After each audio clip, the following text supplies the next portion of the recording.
When you hear the words save face, what do you think of? You might imagine someone trying to recover after saying something embarrassing. Maybe they made a misstep in the workplace and now need to repair their reputation. Egos get hurt and somehow must be mended. The concept of face in many cultures extends to something far deeper. It speaks to a deeper need for dignity and acceptance and the way we convey that dignity to one another.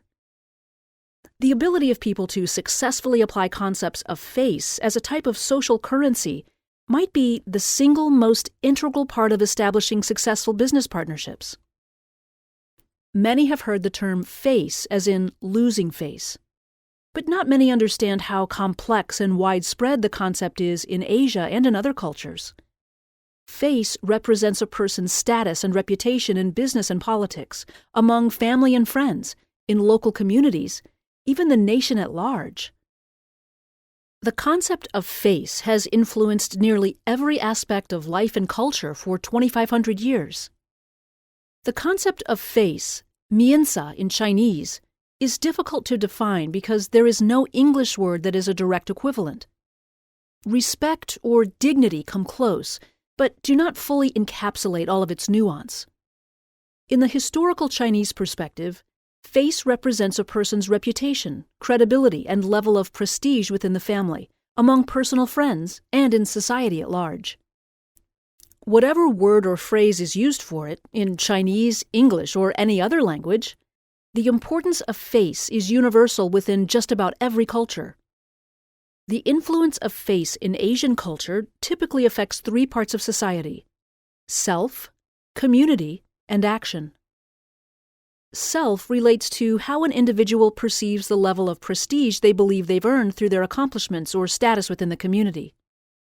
Community represents the level of respect and courtesy that should be bestowed upon someone based on their status within a business, family, or other social network.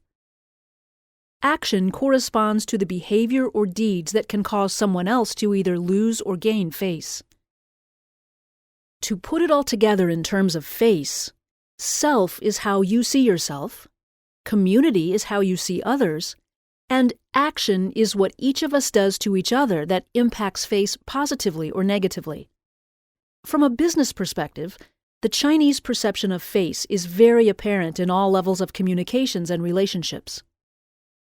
Adherence to company hierarchy is ever present and plays a much more important role than in many Western countries.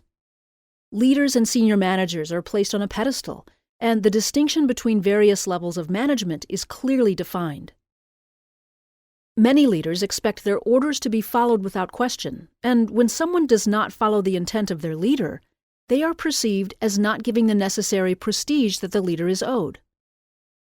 While our objective here isn't to duplicate that model of business hierarchy, the concept of face is just as important in the West, and we'll be looking at how that is so throughout this audiobook.